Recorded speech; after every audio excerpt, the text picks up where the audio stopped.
Okay, boys and girls, gather around. That's right, grab a seat and listen to this story I'm going to tell you. It's a dark tale, so if you need to hold hands, that's all right.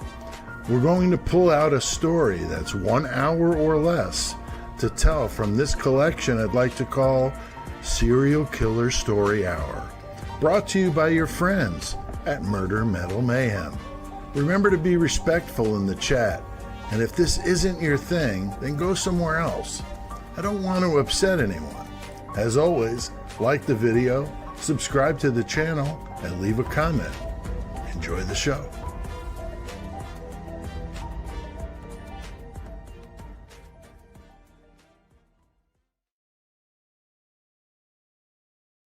What is up, everybody? Here we are live. Murder Metal Mayhem tonight, and it's kind of funny. I put a comment over there on the chat and it says YouTube rejected your comment. This usually means they think it's spam. Try changing it a bit. I'm like, what's up with that? Anyway, I got my friend Shane Borczuch here from Winnipeg, Manitoba, up there in What's Canada. up, Pete? Doing good, man. Doing good. What's that bridge there you got behind you? Yeah, that's the Miramichi Bridge crossing the Miramichi River in Beautiful. Miramichi. Nice, nice. Yeah, I'm anxious to talk about old Allan Legere tonight. And you and I have already, from the people watching are new to seeing your face, Shane, but you've been on the Murder Metal Mayhem podcast quite a number of times. Anytime we venture up north, I always give you a ring. Yeah. And you come on to get nasty with us, and so it's good to bring you in on this deal. I thought this would be fun to do one of these together. And we've covered Legere. I'll try to remember to link to this in the description. But if you're looking for the podcast we did, which is going to be much more in depth than what we're going to do tonight, it's episode 176, Murder Metal Mayhem. It's on Allan Legere, Monster of the Miramichi. So that's the episode if you're interested. But if a little you more like, graphic, R-rated for sure. definitely a lot more brutal. So if that's not your thing, then yeah, don't go there. And I see my friend Juan Molina over there in the chat, and Juan is going to be up next week because we're going to get even nastier. Just one act. I can't really call her we can't call her a serial killer, but just so brutal. Taylor Shabiznis. That's a good one. A recent case, and Juan had suggested it, so that says something about Juan that he wanted to talk about her, but she's a crazy one. But yeah, beheaded her boyfriend and put the head in a basket so her mother-in-law would find it down in the basement. So really nice gal. And she attacked her attorneys a couple times in court. And so, yeah, it's pretty a lot of drama with her. So that'll be fun. We'll do that next week. So good to see everybody, though. But as you guys know, we're doing a serial killer story hour, which means a little different format than typical. Especially with we've got Shane on here. I know that's going to add a little bit to the time, but the rules for the live, be cool to each other. We're going to cover the topic. We'll have a little bit of exchange in the chat with us in the chat, but only if it's in time with what we're talking about, because we're going to be moving at a good pace. And then once we're done, we'll open it up to discussion, and you can ask and comment away, and we'll do our best to get to everybody's comments there. But thanks to the mods out there, Donna Lembo. I saw her. I'm not sure if Catherine S is there. She was on a trip, so Donna's lurking out there. So if you want to get silly and act up, she will get you off the floor very quick. Thanks to the members, the Horns High Club and the Mayhem Squad. You guys are awesome. And if you're interested in joining the membership, it's $1.99 for the Horns High Club and $2.99 for the Mayhem Squad. I got special shirts for both in the new merch store. So wicked. On Teespring, we've got the new merch page on there. I know I've been talking about it in the message board, but man, you could put the logos on like anything. It's kind of crazy. If it's not, moving in that place, they're going to put a logo on it. But they got phone covers and stickers and magnets and shirts and hoodies and hats, and it's crazy. A pillow, if you want to lay down to Murder Metal Mayhem, you can do that. And there's several designs I put on there, and sizes go from small to 5X. So I mean, sky's the limit there, and they ship international, and they handle all of it. I don't deal with it at all, so that's kind of nice because merch is difficult to deal with. You got to have a lot of stuff and a lot of overhead with merch. So I'm glad that that's the way I decided to go with it. It's a good deal. And so, anybody, Shane, you got anything?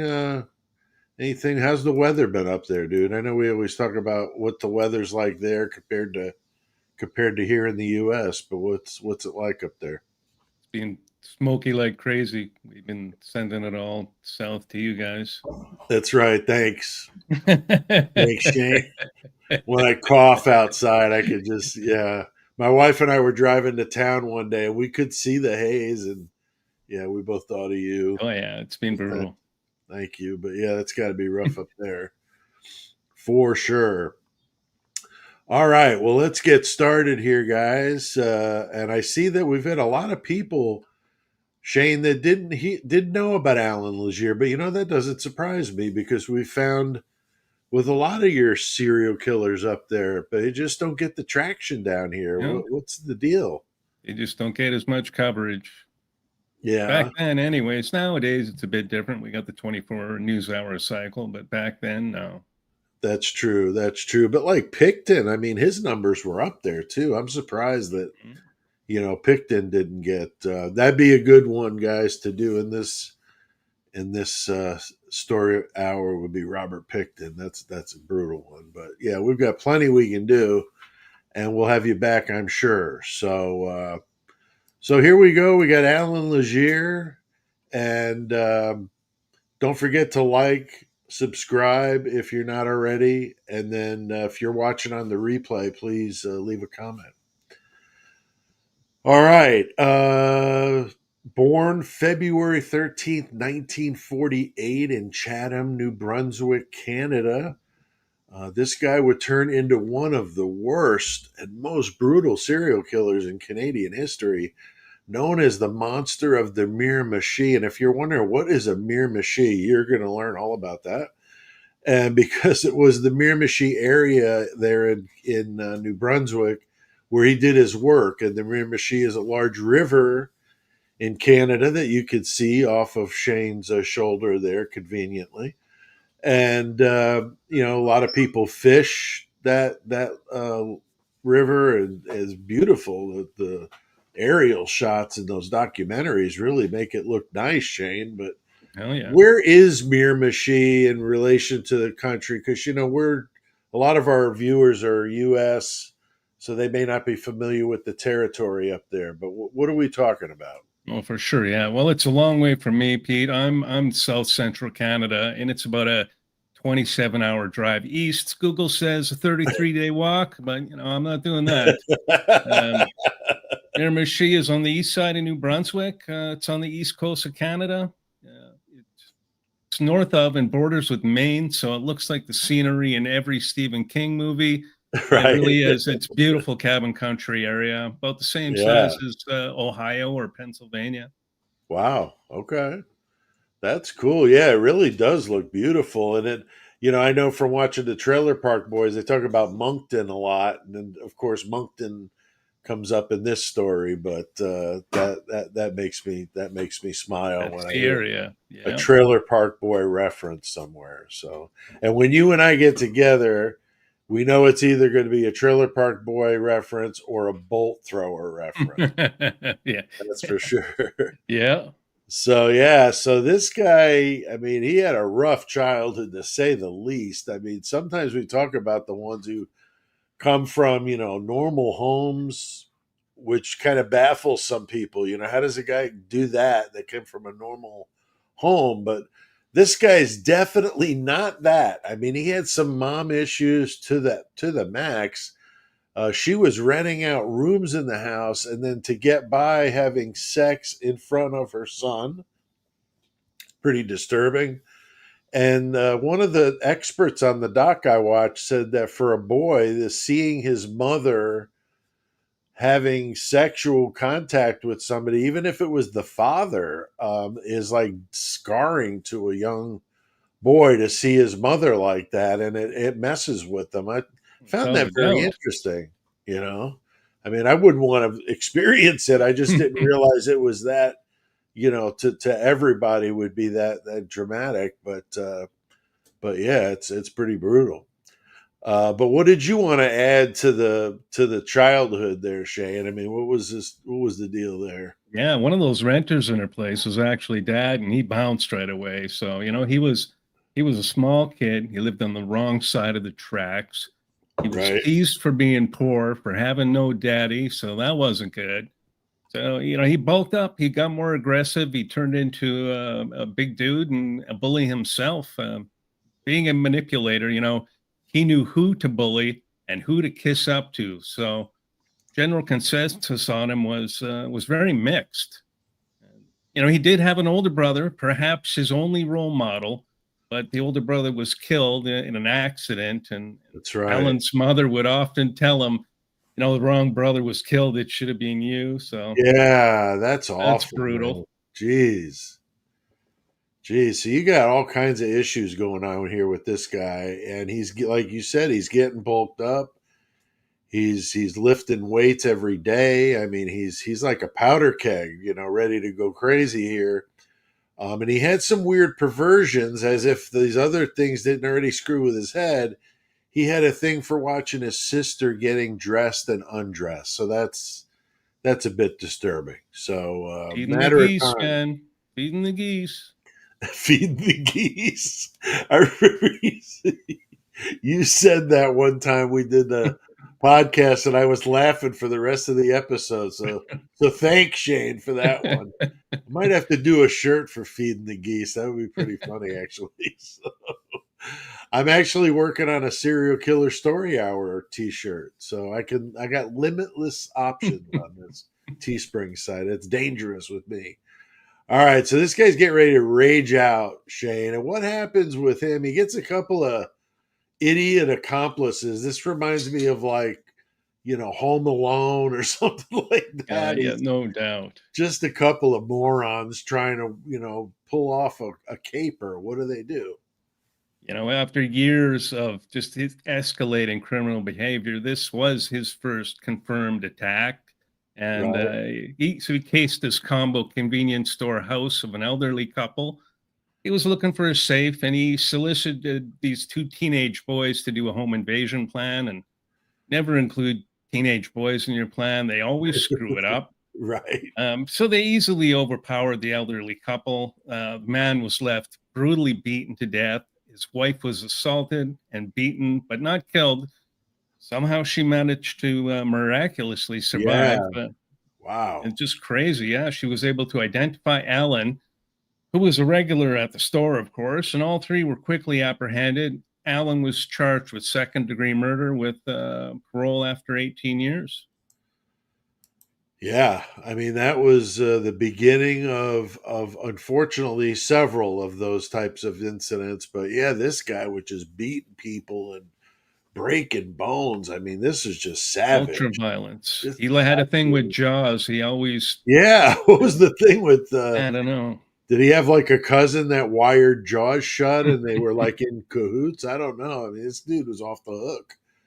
So, but he's not in prison for long because he would pull a Ted Bundy with some ingenious idea. I gotta say, one of the more creative I've heard. And he was studying the guards and studying the layout and getting a feel for the place, just like when we've talked with Tex before on the podcast, where these guys, that's all they got to do all day, and they dream up these wild plans and talk to each other. And that's how stuff like that happens. And that's why you send them to the Black Dolphin there in Siberia, which is the ultimate in just nastiness, complete silence in that prison. It's spooky. And when they walk them around, they put their heads down, facing to the ground. There's some good documentaries. I know we did a podcast on the Black Dolphin, but yeah, that's not what we're talking about here. And that's where he comes in and he figures out a pretty ingenious plan. Shane, what was it? What was his deal? Well, he puts urine into his own ear, so will get infected, requiring him to go to the hospital. He was considered a low risk. He had, very good relationship with the guards. That was the first part of his escape plan.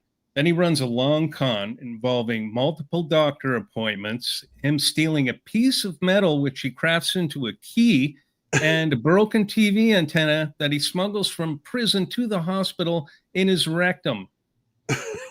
Wow. His prison wallet. Purse, as Shane would, as Tex would say. For 2 hours, he rode with that. God dang, that's dedication, though. I mean, once at the hospital, the guards let him use the washroom unsupervised, where he picks the locks of handcuffs and leg locks. He retrieves the antenna from his rectum, storms out of the bathroom, runs past the first guard, takes a shot of pepper spray to the back of the head, threatens a second guard with the antenna, and he bolts. Police say they thought it was a knife. If he's waving that at me, hey, sure, it's a knife for sure. He's it's a knife. Around. God damn! You know what he should have done?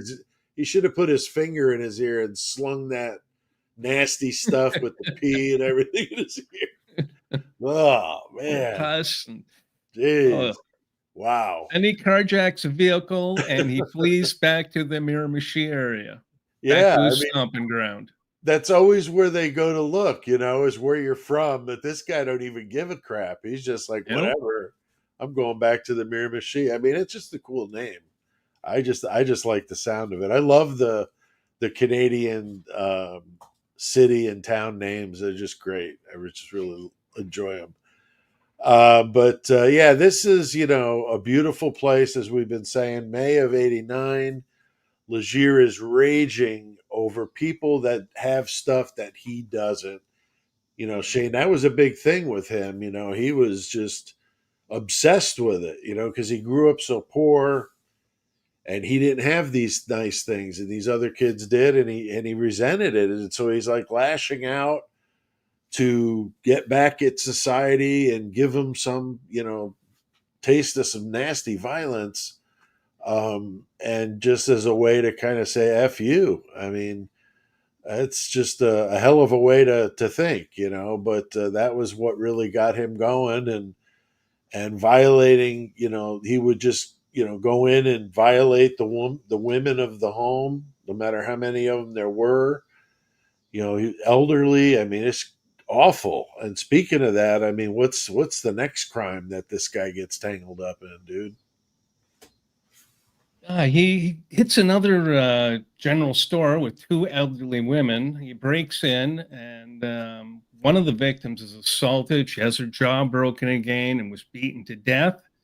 Then he beats and assaults the second sister, but she somehow again survives and remains alive. And Allan thinks they're both dead, so he's going to get rid of the evidence. He's going to burn down the house. He uses a book perched up in a kind of an arch. Genius. Yeah, how did he do that? He just uses that for a slow burning fuse, and it allows him to have time to get out of the area. So the surviving sister was found alive by first responders, but she was very badly beaten and severely burned.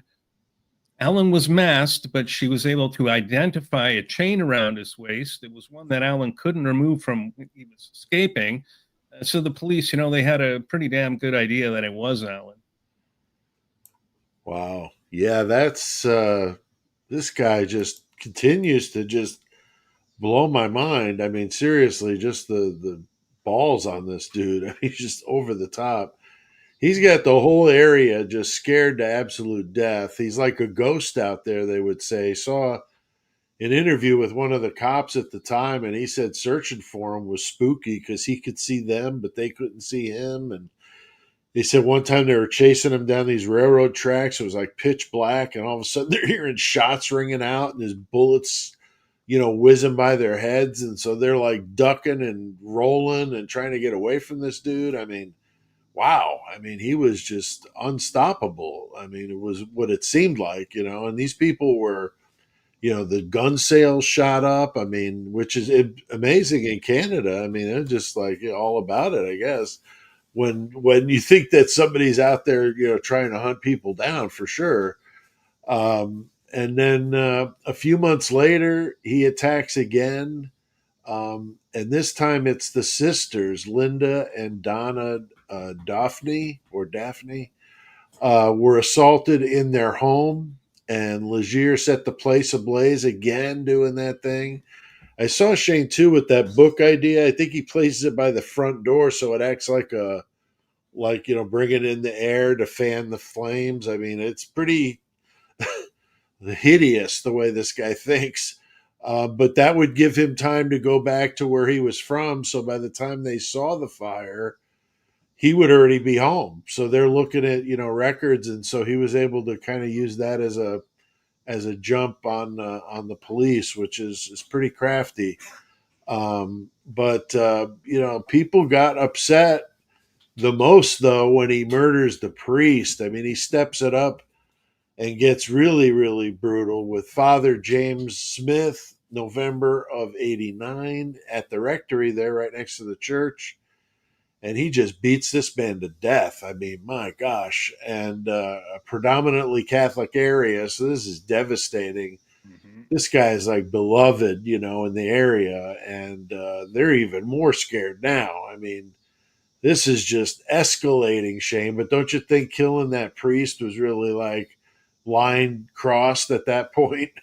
Oh yeah, this was the most brutal one of them all. Actually, seasoned police officers just were astounded with the violence of this one, and it really was put things over the top. Yeah, yeah, he was really off the chain at that point. But he's getting to where he's going to start making mistakes. He's going to end up getting his ass caught. So what happened, Shane? Well, by now they had DNA connecting Allen to multiple homicides, and one of Canada's largest manhunts was well underway. They had a tip line with a $50,000 reward for information. He was actually captured the same day Wow. after murdering Father Smith. So he carjacks a taxi, but things go awry at a gas station. Allen went into the building with the driver's keys, thinking the guy couldn't get away, and the driver pulls out a set of spare keys and drives off. And after a few tips from the public, Allen was apprehended without incident, ending his reign of terror. Wow. Yeah, that's unbelievable, man. That guy is just a nonstop, just violent performance, one after the other. Just crazy. But they finally catch him, and I'm sure that was a huge relief. I mean, there was like a $50,000, like you said, reward out for this dude, so they really Yeah, wanted his head. And they had to cancel Halloween. oh, that's right, that's right. Yeah, that sucks. That sucks for sure. But I would too if this dude was out there running the streets. I mean, this guy is just off the wall. But it's August of 1990. Legere's put on trial, easily convicted on all charges pertaining to his escape. So that's no surprise. He's already doing life with the possibility of parole after 25 years, because you guys don't do life without parole, right, Shane? That's right. That's what I thought. The judge added 9 years to that. So, it was the first Canadian trial I saw, though, that DNA was used to help the convicted or to help convict the person instead of exonerate. So I Right. thought that was kind of neat. And then November of '91, he was convicted of the assaults and murders he did while he was on the run. So doesn't that it doesn't sound like he's going anywhere anytime soon. I mean, he's pretty much stuck there. I don't see him getting out. What do you think, Shane? Yeah, probably not. I mean, he's 77 now. He's being held in the Edmonton, Alberta maximum security prison. But Yeah. with our Canadian soft on crime approach, I can only hope that he's never granted day parole and he rots in jail. Yeah, he was trying to get some of that day parole stuff. And his first hearing I saw in 2021, he was denied. So I don't think he's going anywhere. And like you said, he's 77. So, but if he stays in shape, I mean, I could see him doing something, but who knows? I wouldn't want him out. That's for sure. You know. That's for sure. But yeah, this guy was a total wild man, Shane. Anything you want to add? Anything I didn't mention? The No, key that's thing, about what it. about his TV? He was obsessed with wanting his TV in his cell, and the warden said that made me concerned because I wanted to know what was in that TV. And they had already gone through the TV and couldn't find anything. And they went through it again, even closer, and they found like two or three handcuff keys that he made Hmm. Yeah, that were well, he was stashed in the crafty. TV. That's, man, this very, very smart. It's too bad they don't use the smarts for good things. We've talked Yeah, about that. I don't even know how many times. It's just awful. But he's where he belongs, man. He belongs in a cage. If you're looking for more info on this dude, there is a book on Amazon. I don't own it, but it's there about his time when he was on the run.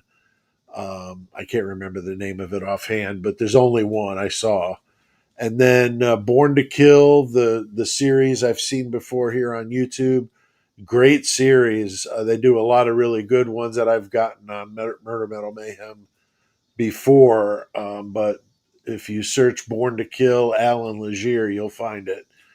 And it's really good. It's like 45 minutes, but it gets into more of it, and you can see more of the what we're talking about, how beautiful the area was, and what he looks like. Which I was going to share that with you, I guess, while we're at this point here, just so you guys can see what we're talking about. Let's see here, the handsome devil. oh yeah. He looks like a pirate over here on the right here, Shane. With Oh, it's a the lumberjack. yeah. Oh, is that with the lumberjack? Okay. He looks like he put on some weight there in prison, but he's still a scary dude, man. He's still a scary dude. Yeah, So I saw a picture of him. I couldn't find it, but he was in a muscle shirt, one of the '80s style ones, crop top, where you could see his belly, and tight short shorts and really long white tube socks. that's funny. Typical 1980 gym guy. Yeah, right, right. Yeah. So there you go. That's what this dude looks like. Definitely kind of scary looking there. But when he was right, they said he was the nicest guy. He'd offer to wash dishes for you. He was like unbelievably nice to people. So it was like so weird he would go from that to just complete meltdown. It's kind of interesting, really. But that's, I think, what makes these stories fascinating to me is the idea that, people, do some of these things. Are just the most awful things you can imagine. Mhm. But we've been getting a small crowd with these videos, but they've been gaining a little bit of traction on the replay. And I'm going to start doing some shorts, and I'm going to do shorts from this show to help promote it. So hopefully it gets the word out there more. But I like doing these, and I like having you on, Shane, to talk about these stories. And you and I were talking, man. I hope we can get that all in.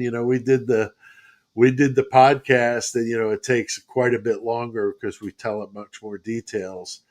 And I was like, no, dude, we'll get through it. We'll get through it. I got like a clock in my head to make sure that I don't go too far over. But we're about halfway through the hour, and that works out pretty well. Last week was about that, maybe a few minutes more for Harvey Glattman. If you missed that, go check that one out.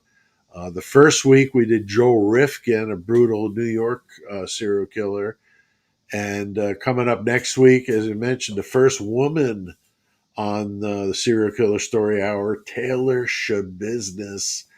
Again, not a serial killer, but so brutal that it needs to be told. So we'll do that. I'm And I not saw familiar some. with that name at all. That's Oh, you're not? Oh, yeah. dude. Yeah. It's so funny because her the reason why she get this stupid last name, okay? It's not like a given name, okay? Her boyfriend had he went by business or something. Yeah, it was a nickname of her boyfriend, and she took it and she made it like her last name. Like like nobody's last name is Shabiznes except her because she did this stupid thing. So it was funny in the trial. My wife and I couldn't stop laughing every time the lawyer would go Mrs. Miss Shabiznes, Miss Shabiznes, and just keep laughing because it just sounded so silly.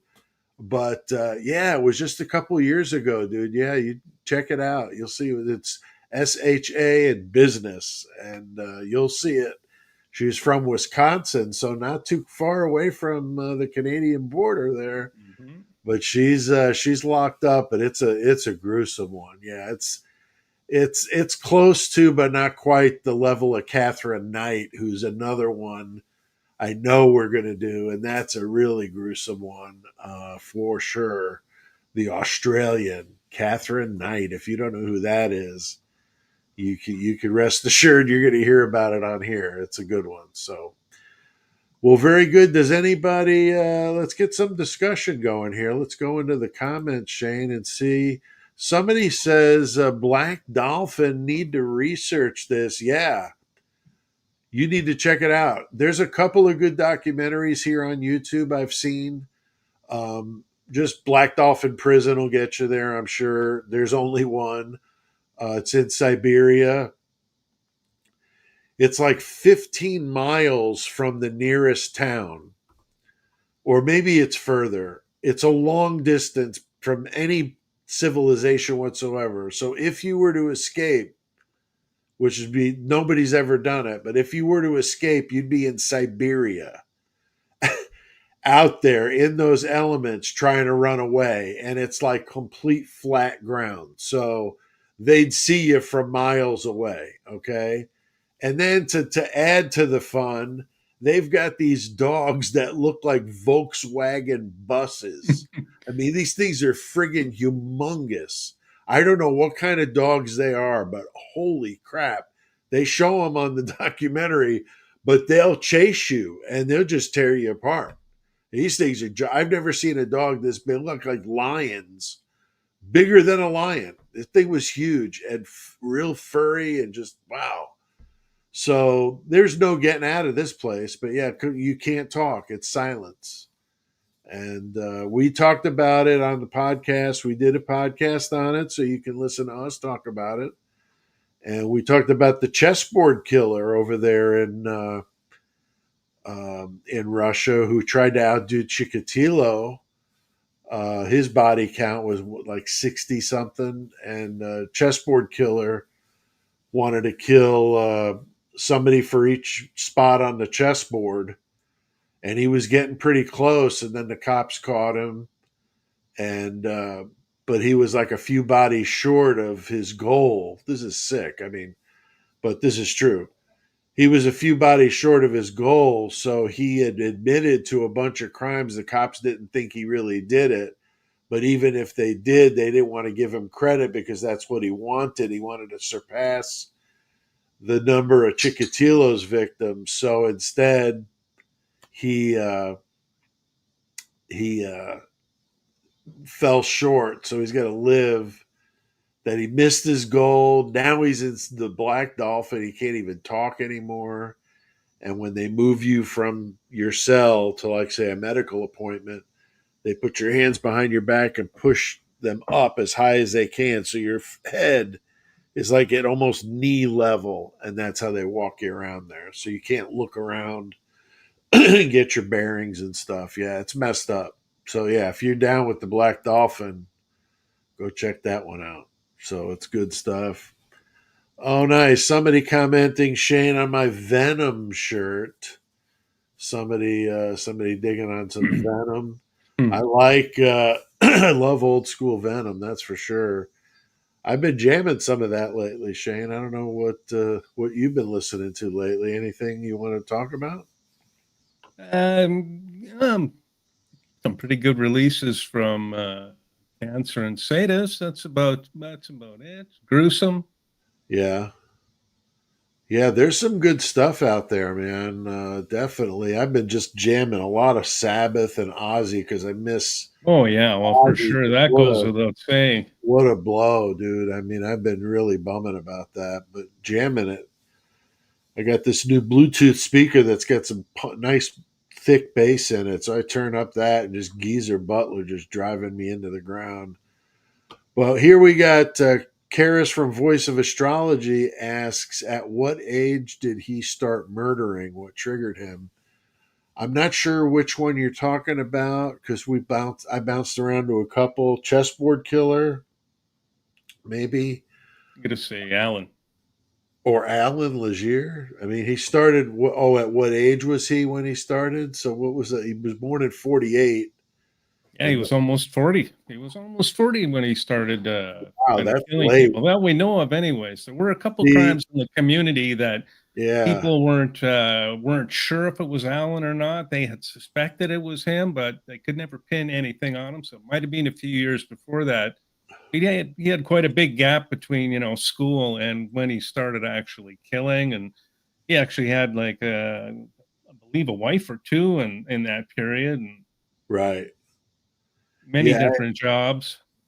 yeah. He bounced around, and I find it hard to believe that he didn't start until he was 40. Most of these guys start late in their teens or early 20s.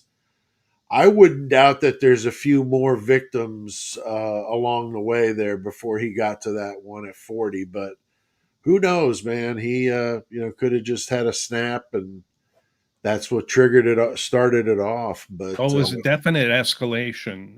Whatever the case, it was a definite escalation over the years where his crimes just kept getting more violent, and everything he did just kept getting more violent. yeah, yeah, definitely, and that's pretty common with any of these serial killers as they start. They go in baby steps, and then it starts getting where there's less and less time because it's like a drug. They do this to get high and not feel dead. And so they do this to try to feel something, which they can't feel anything.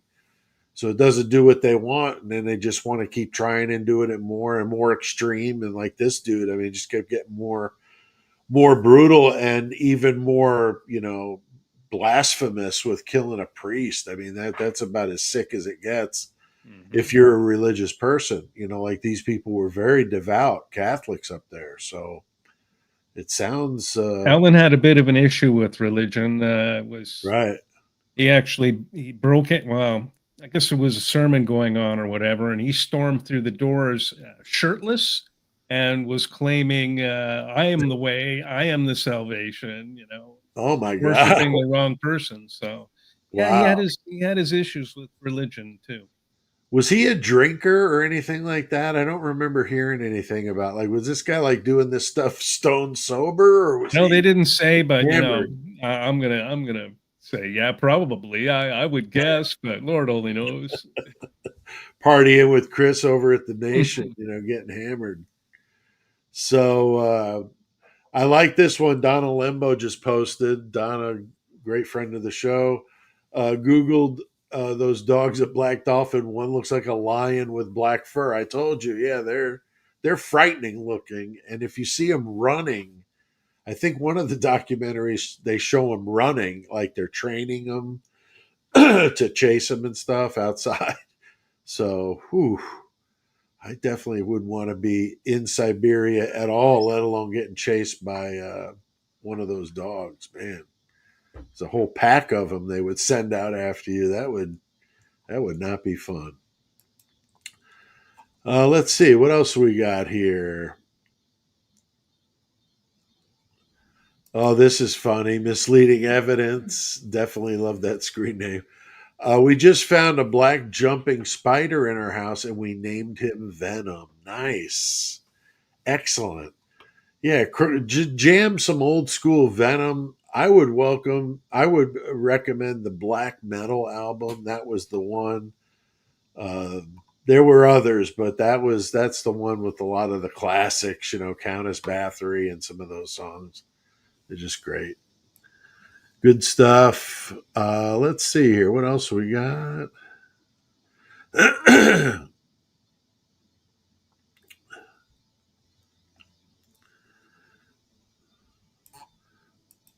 We got somebody in Hawaii, Shane, saying aloha. It's kind of a in the winter that's like a sore subject, because it's going to be really nice out there. Yeah, This no time of doubt. year, it's like okay, whatever, that's cool. Hey James, what's up, man? He's always on here before. Isle of Shoals is always on with us. Um, yeah, like I said, just voice of astrology, Karis over there in California land, and Donna Lembo is our mod, and she's awesome. So yeah, we've got some good core people in here.